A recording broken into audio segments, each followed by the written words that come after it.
नमो श्रीयतिराजाय विवेकानन्दसूरये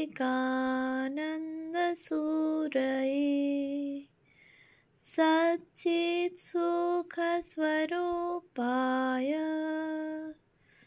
स्वामिने तापहारिणे।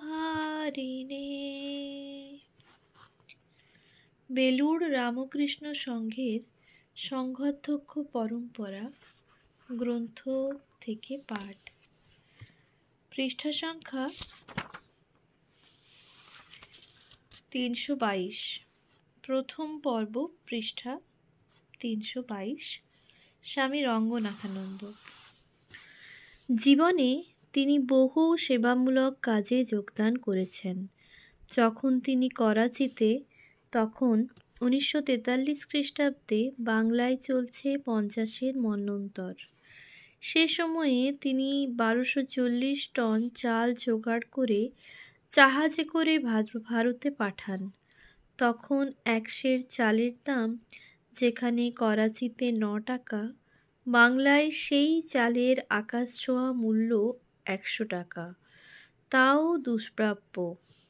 আবার 1947 খ্রিস্টাব্দে ভারত বিভাগের সময় ও বিভিন্ন সময়ে বন্যা, ঘূর্ণিঝড় প্রভৃতি প্রাকৃতিক দুর্যোগে তিনি সর্বদাই মঠ মিশনের ত্রাণ কার্য সুসংগঠিত করতে এগিয়ে এসেছেন।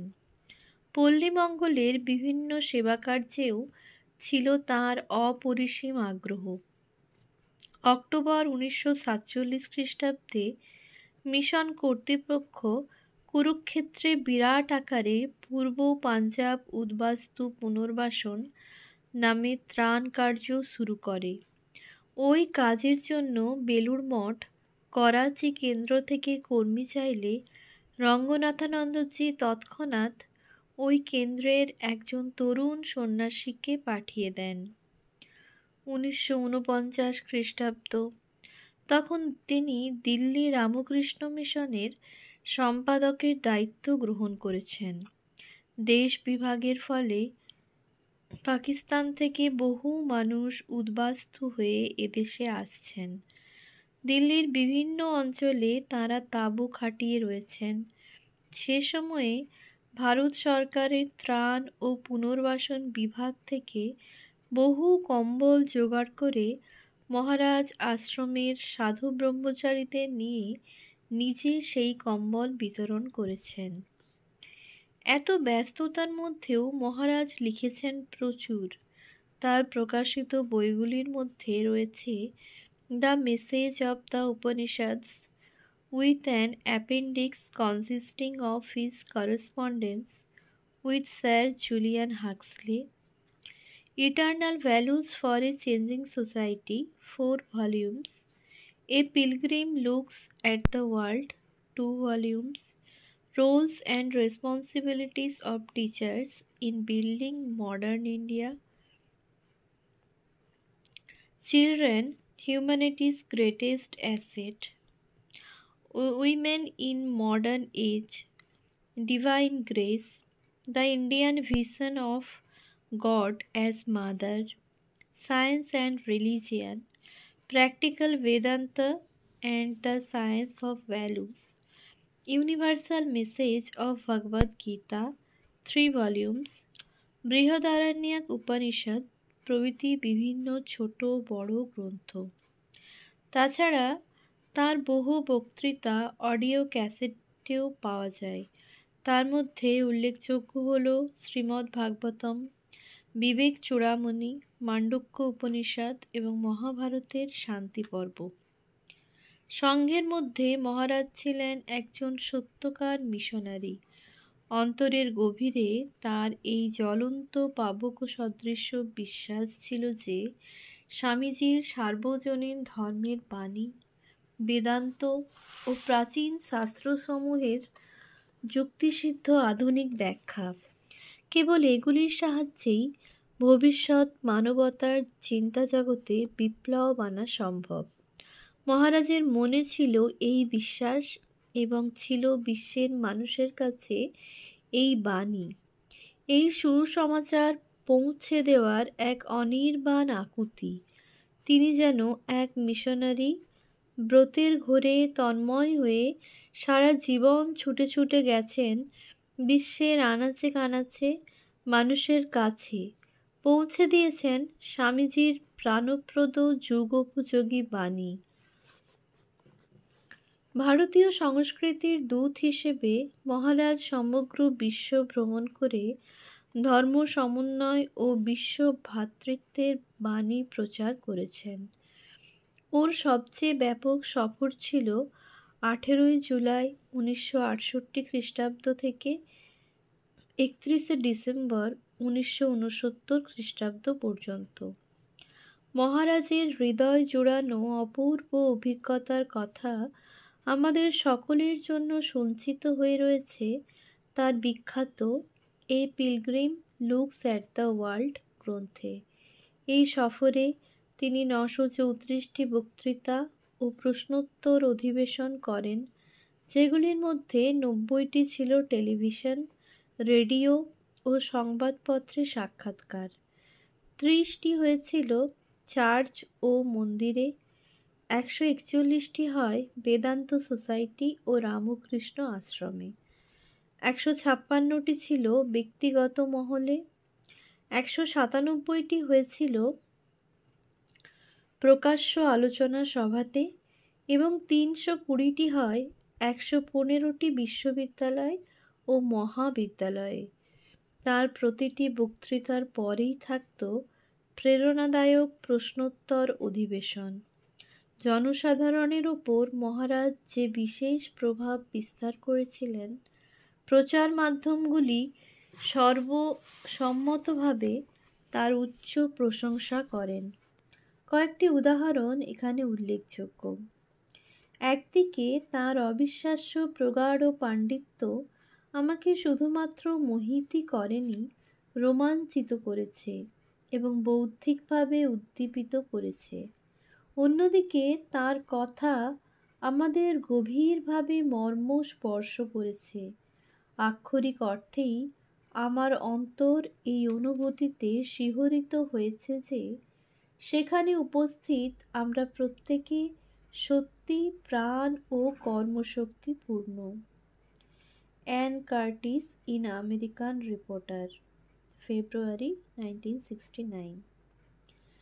ডেভিড মিলবস্কি, ইউনিভার্সিটি অব উইসকনসিনের উইসকনসিন ইউনিয়ন লিটারারি কমিটির চেয়ারম্যান, বলেন, আপনার সফর আমাদের অভিজ্ঞতার সীমাকে বিস্তৃত করেছে এবং বুঝিয়েছে যে যদিও আমরা শারীরিকভাবে বিশাল দূরত্বে আছি, তবুও সমস্ত মানুষের মধ্যে একটি বিশ্বজনীন আধ্যাত্মিক সম্পর্ক রয়েছে। আমি অনুভব করি যে আপনার বক্তৃতার ফলে ভারতবর্ষ ও আমেরিকা এবং বেদান্ত ও পাশ্চাত্য চিন্তাধারার মধ্যে দূরত্ব কমেছে।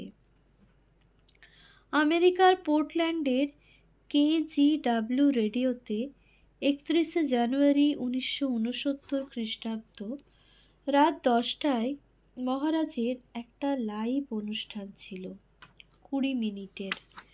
সাক্ষাৎকার নিচ্ছিলেন মিস্টার এফ নামের এক যুবক সাংবাদিক, যিনি এমনিতে ভদ্র কিন্তু সব ধর্মের প্রতি কিছুটা আক্রমণাত্মক, সব ধর্মগুরুর প্রতি কিছুটা সংশয়ী ও ব্যঙ্গকারী। রঙ্গনাথানন্দজির সঙ্গে কিন্তু ব্যাপারটা অন্য রকম ঘটল। সাক্ষাৎকার কিছুটা এগোতে না এগোতেই পরিবেশ বদলে গেল।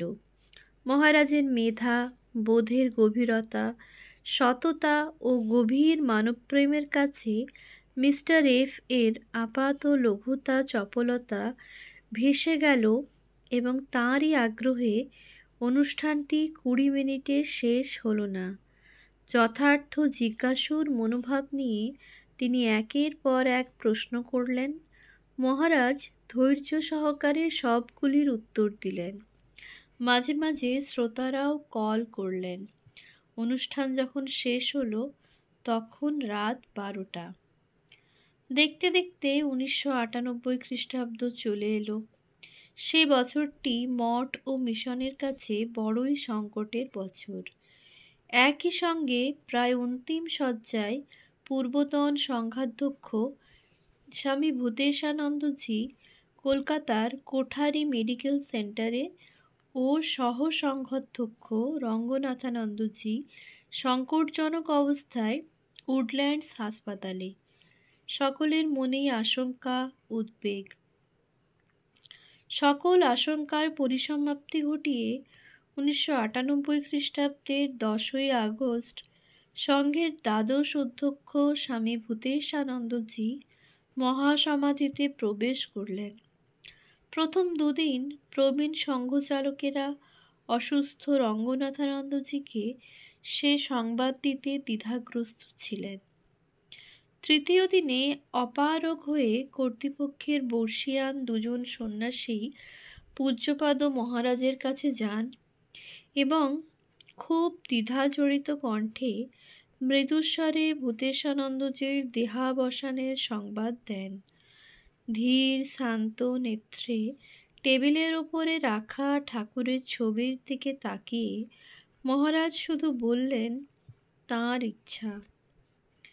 এরপর একজন বলেন, মহারাজ, আপনিই এখন আমাদের প্রেসিডেন্ট।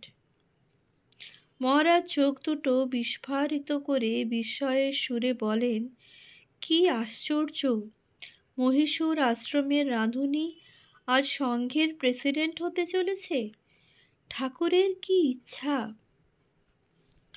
ইতিমধ্যে রঙ্গনাথানন্দজি সুস্থ হয়ে ওঠেন ও 7ই সেপ্টেম্বর 1998 খ্রিস্টাব্দে তিনি রামকৃষ্ণ মঠ ও মিশনের ত্রয়োদশ অধ্যক্ষরূপে সেই পদে বৃত হলেন। শুরু হল বিশ্বজোড়া রামকৃষ্ণ ভাব আন্দোলনের প্রধান নায়করূপে সংঘ ও সংঘের সাধু ব্রহ্মচারী অগণিত দেশ সেবক ও ভক্তবৃন্দকে সঠিক পথে পরিচালনার মহান ভূমিকা। সংঘাধ্যক্ষ হয়ে বেলুড় মঠে সর্বপ্রথম দীক্ষা প্রদান করেন 56 জন দীক্ষার্থীকে 4ই নভেম্বর 1998 খ্রিস্টাব্দে। যদিও এরই মধ্যে গোল পার্কে থাকাকালে তিনি 14ই সেপ্টেম্বর একজন প্যালেস্টানীয় ভক্তের আগ্রহে তাকে ঠাকুরের নাম দেন। বেলুড় মঠে দীক্ষার্থীর সংখ্যা সবসময়ই বেশি থাকায় মহারাজ ইচ্ছা করলেও সকলের সাক্ষাৎকার নিতে পারতেন না। তবে দীক্ষার দিন শুরুতে ঠাকুর ও মায়ের সম্পর্কে কিছুটা বলে ভক্তদের শ্রী শ্রী রামকৃষ্ণ লীলা প্রসঙ্গ ও মায়ের পদপ্রান্তে বইগুলি পড়তে বলতেন। স্কুল কলেজের ছেলেমেয়েরা দীক্ষা নিতে চাইলে মহারাজ খুব খুশি হতেন। প্রত্যেক দীক্ষার দিনই যুবক বা যুবতীদের প্রতি তার একটা বিশেষ নজর লক্ষ্য করা যেত। চিরদিনই মহারাজের স্বাস্থ্য ছিল সবল ও সুঠাম। তবু শেষের কয়েক বছর ধরে মাঝে মাঝেই মহারাজের শরীর অসুস্থ হচ্ছিল। 2001 খ্রিস্টাব্দে ব্রেন স্টেম স্ট্রোক হয়েছিল। সেবার যেভাবে তিনি সুস্থ হয়ে উঠলেন তাতে ডাক্তারেরাও অবাক হয়ে গিয়েছিলেন। 23শে জানুয়ারি 2004 খ্রিস্টাব্দে বেলগাঁও রামকৃষ্ণ মিশনে শ্রী শ্রী ঠাকুরের মন্দির ও প্রার্থনা গৃহের শুভ উদ্বোধন উপলক্ষে ব্যাঙ্গালোরে পৌঁছেও হঠাৎ অসুস্থ হয়ে পড়ার ফলে সেই শুভ কাজ তিনি সম্পাদন করতে পারেননি। ব্যাঙ্গালোর থেকে তাকে ফিরে আসতে হয় বেলুড় মঠে। 1998 খ্রিস্টাব্দের বড় অসুস্থতার পর মহারাজ প্রায়ই বলতেন, এখন তো আমার এক্সটেনশন চলছে। শেষের দিকে কখনো কখনো ডাক্তার ও কাছের সেবকদের তার হাতটি উপরে তুলে দেখিয়ে দিতেন এবং বলতেন, এই চলে যাব। কখনো বলতেন উপরে চলে যাব, কখনো বলতেন ঠাকুরের কাছে চলে যাব। এমনকি দু এক সময়ে বলেছেন, এই সামনের অমুক মাস পর্যন্ত।